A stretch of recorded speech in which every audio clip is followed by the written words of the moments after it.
Welcome back to the deep dive. This is where we take all that noise out there, the headlines, the whispers, the gossip, everything, Yeah. and we try to cut right through it for you, give you the informed shortcut. And today, wow, we are diving into something. It feels almost like geopolitical conflict. Right. Yeah. High stakes strategy. But the territory isn't some country. No, not at all. It's right there in L.A. We're talking about, the most powerful zip code there is. We are absolutely strapping in today for a scenario that's it's got everything. Manipulation, betrayal. And a surprise pregnancy. Let's not forget that bombshell. Definitely not. A pregnancy that's threatening to just completely unravel relationships across the Spencer and Forrester families. Big time. And this isn't just like emotional flow. This feels tactical. It's one person's scheme.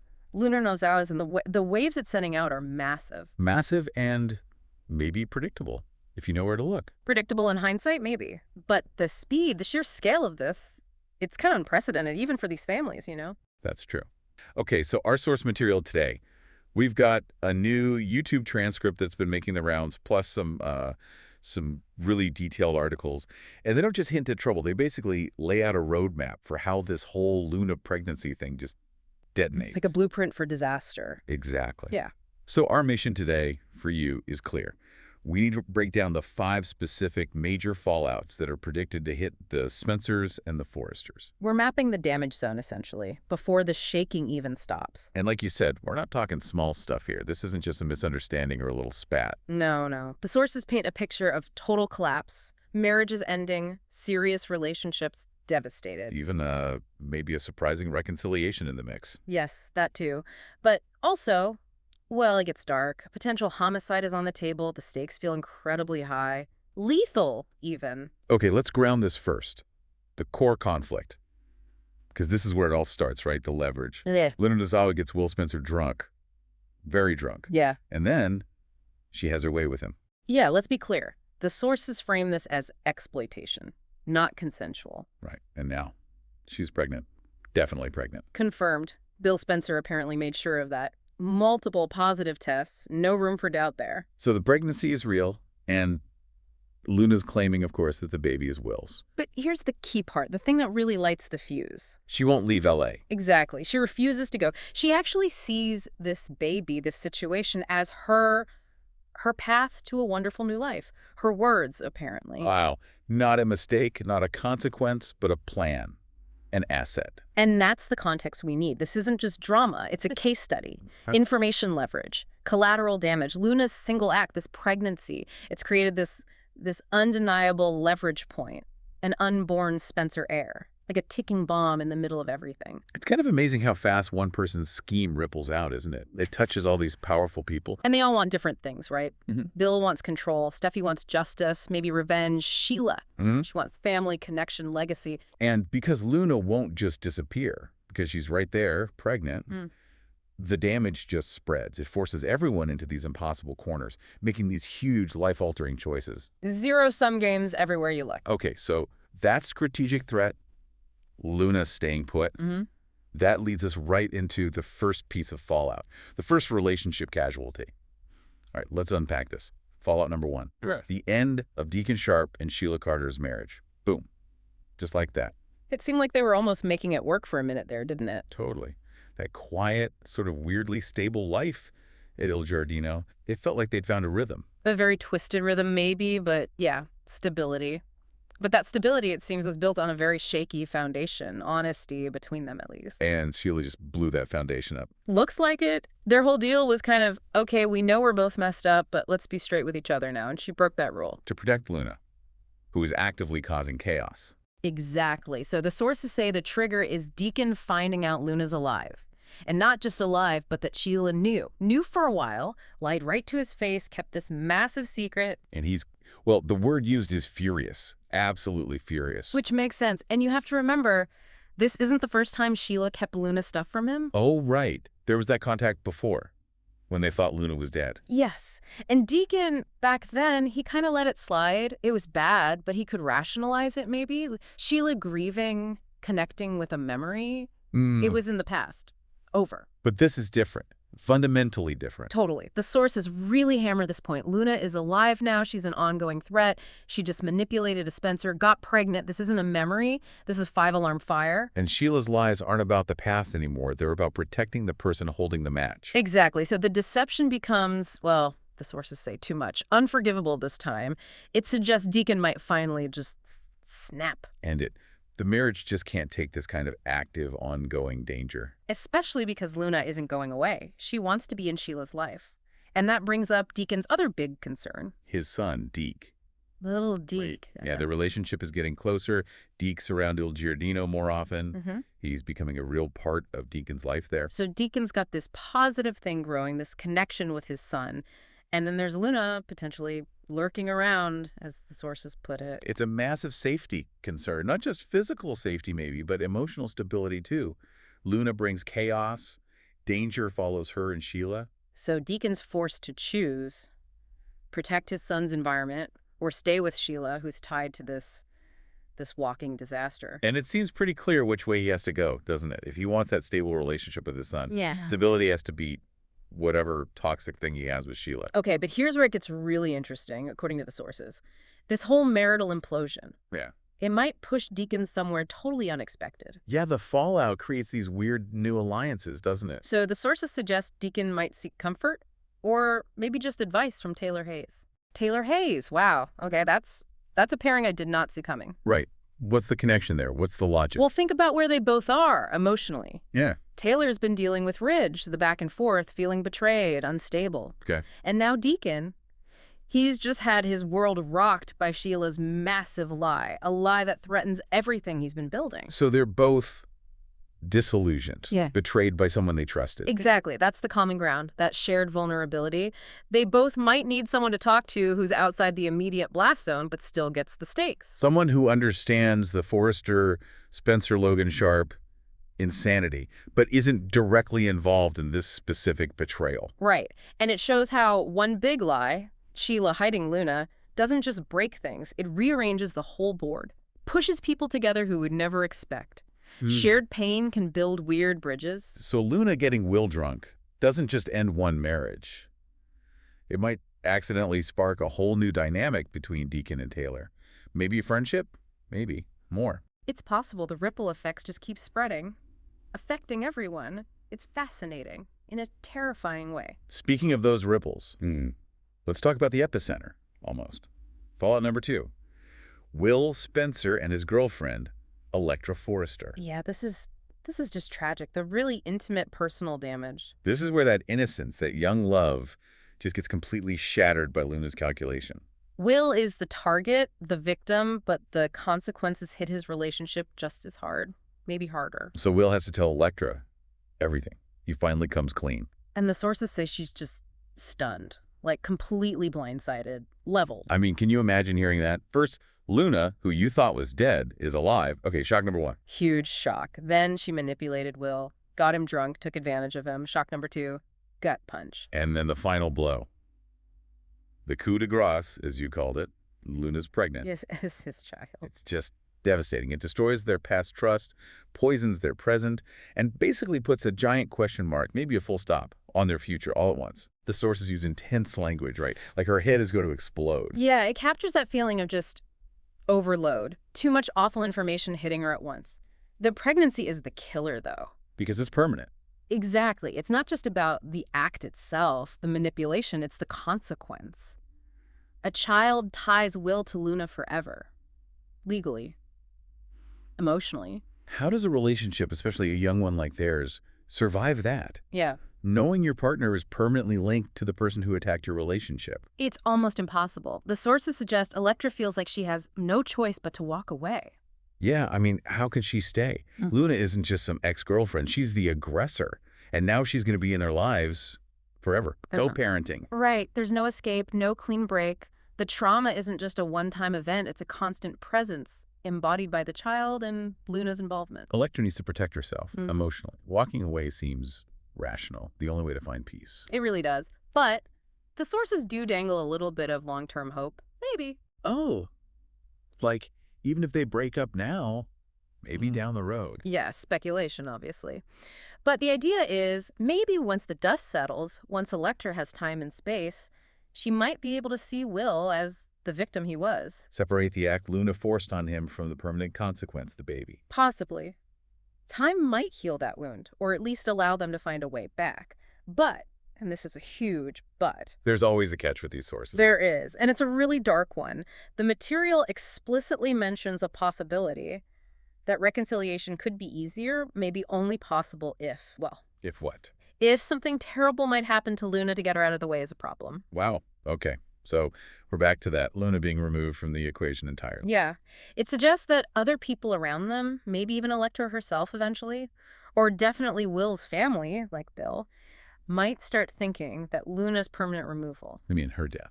or at least her permanent incarceration, is the only way to actually save Will's future happiness, to protect the family line from her influence. That just raises the stakes astronomically. Luna isn't just an inconvenience. She's seen as this existential threat that needs to be neutralized. Solved. Yeah. That's the implication. By any means necessary. It puts a huge moral burden on everyone. And that idea, that need for elimination, it connects directly to the last couple of Fallouts, doesn't it? It absolutely does. But before we get to the really dangerous endgame stuff, there's actually a surprising positive twist in all this chaos. Yeah, let's shift gears for a second, because Fallout number 3 is, well, it's kind of the silver lining here. Okay, I think we need one. What is it? It looks like this whole terrible crisis with their son, with Will, might actually be the thing that brings Bill Spencer and Katie Logan back together. Bill and Katie, really. The legendary Beatty. That's what the sources are strongly suggesting, that this could rekindle their old flame. Wow. Okay, fans have been waiting for that for ages. Bill's been kind of lost in the relationship woods for a while. He really has. Lots of detours, lots of questionable choices. Poppy Nozawa recently, that whole weird thing with Sheila. Right, those sidetracks, as the sources call them. But deep down, hasn't Katie always been his main goal? Besides Brooke, maybe. Exactly. The sources are pretty emphatic about that. With Brooke unavailable, Katie is the one that got away for Bill. She represents something he craves. Stability. Family.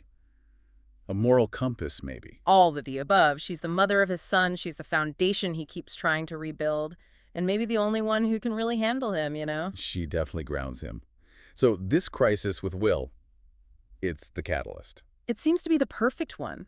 Because it's not about romance, initially. It's not about Bill's ego or trying to win her back with grand gestures. It's about their son. Precisely. The official spoilers say the reconciliation happens specifically while they are working together to help their son Will. That makes sense. A shared mission. Protecting their child from this Luna situation. It completely overrides all the old baggage, right? The past hurts, the betrayals. None of that matters when your kid is in crisis. You form a united front. And for Bill and Katie, that front is formidable.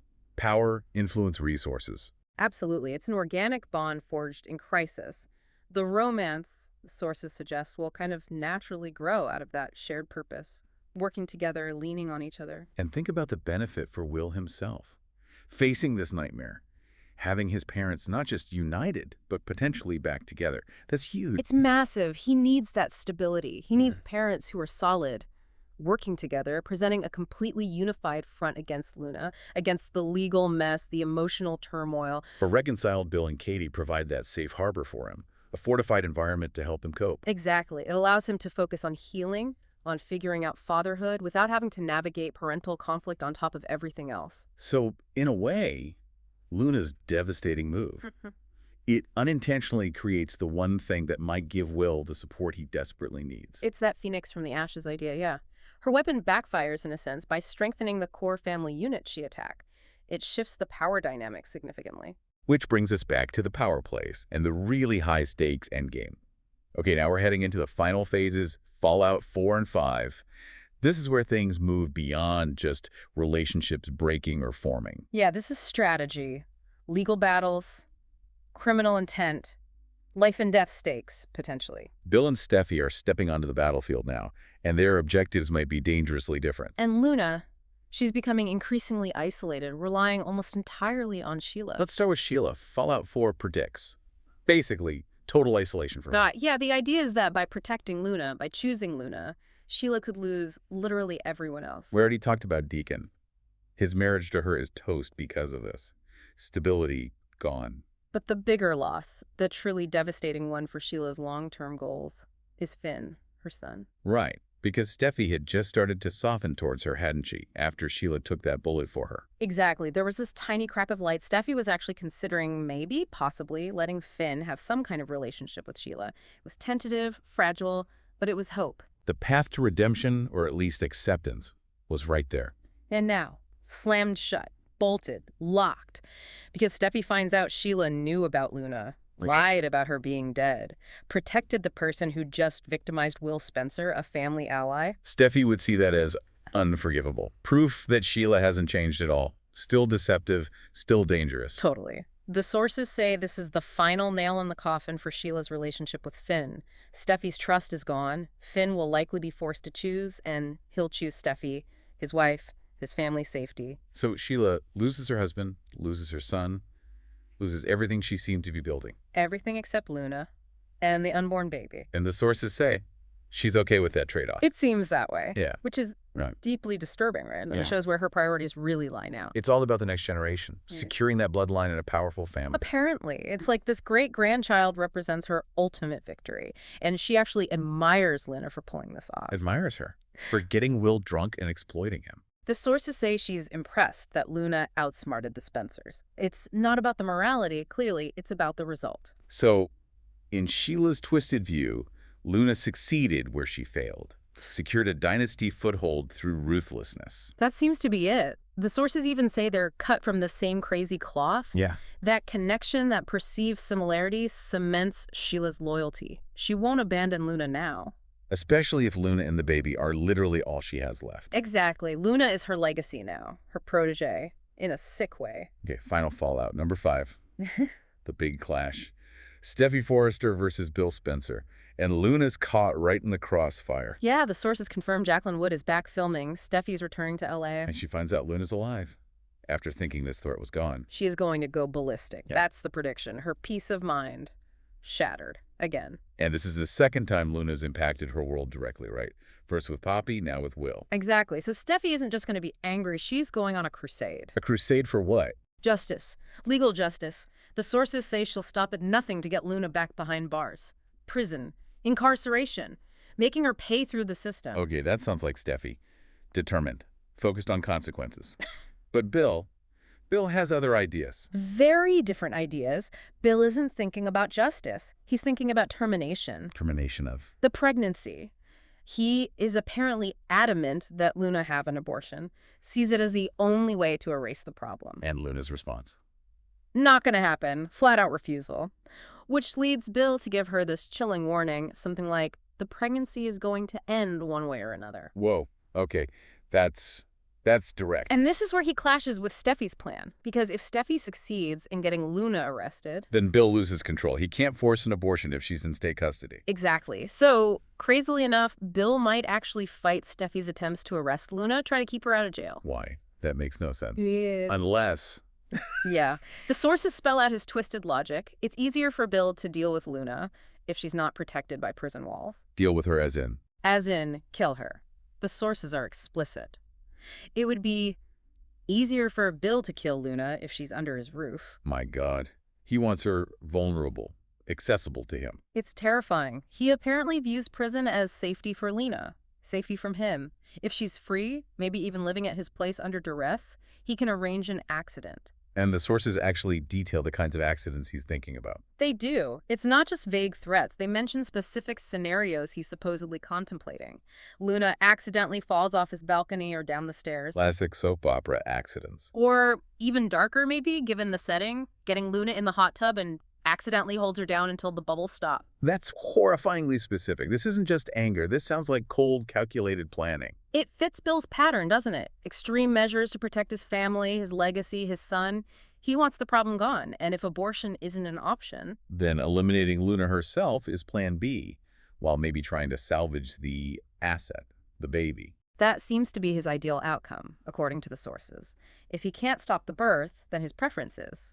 Luna gives birth, maybe in prison after all, and the baby is immediately taken away. Raised by Will or Bill and Katie, Yeah. Just anyone but Luna, Sheila, or Poppy. Keep the Spencer heir, discard the problematic mother. Exactly. Separate the asset from the liability. Total control. So Steffi wants legal incarceration. Yep. Bill wants termination, one way or another, Yeah. and control of the child. They're on collision course. A massive collision course. But there's still doubt about whether Bill can actually pull off his ultimate plan. Even with all his power and ruthlessness. Because Luna has Sheila, and Luna seems to have inherited some of that same resilience, that survival instinct. Ah, the cockroach comparison. Yes, the sources explicitly compare Luna to a cockroach, saying you can't kill her, just like Sheila Carter herself. So she's tougher, more cunning, maybe more protected than Bill anticipates. It suggests a real struggle ahead. Bill's intent is lethal, Steffi's crusade is relentless, but Luna, backed by Sheila, might just be slippery and determined enough to survive, or at least make it incredibly costly for everyone involved. Wow. So the end game is just chaos. A battle between justice, murder, and survival, all centered on this one pregnancy. Hashtag outro. Okay, we have covered a lot of ground today. That was our deep dive into the absolute wreckage Luna's scheme is predicted to cause. Let's just quickly run through those 5 massive fallouts again. Right. First, Deacon and Sheila's marriage. Over. Collapsed under the weight of her lies about Luna. Second, Will and Electra's young relationship. Devastated. Probably ending, at least for now, because of that permanent tie to Luna. Third, the surprise twist. Bill and Katie. Potentially reuniting, brought together by the need to protect their son, Will. Fourth, Sheila facing total isolation. Losing Deacon, losing Finn, choosing Luna and the great-grandchild above all else. That perverse loyalty. And finally, number 5. The huge clash brewing. Steffi's crusade for prison time versus Bill's chilling. Alternative plans for Luna. Termination, maybe. A fight over Luna's fate and the baby's future. So the big takeaway here, for you listening, is really about leverage, isn't it? How one single, calculated, immoral act, Luna getting pregnant. Yeah, how it just perfectly exploited all the existing weaknesses in these families. The secrets, the old flames, the fierce protectiveness. It turned one plot point into this massive system-wide crisis. Right. And it's forcing everyone, absolutely everyone, into these impossible choices. Morality versus family versus just ruthless self-interest. Which leads us to that final, really provocative question the sources leave hanging. Right, the sources are clear. This whole nightmare, especially for Will, goes away if the pregnancy ends. But Luna refuses. And Bill has, well, plans. Lethal plans, maybe. And Luna has Sheila and that cockroach-like resilience. So the question is, whose motivation wins out? Bill's desire to terminate, Steffi's push for justice in prison, or Luna's sheer will to survive and embed herself into the Spencer dynasty? What force will ultimately shape this child's future? Bill's control, Steffi's justice, or Luna's manipulation? It's a heavy one to think about. What is the ultimate cost, maybe the lethal cost, of this new Spencer heir? Something for you to consider. We'll see you next time for the Deep Dive.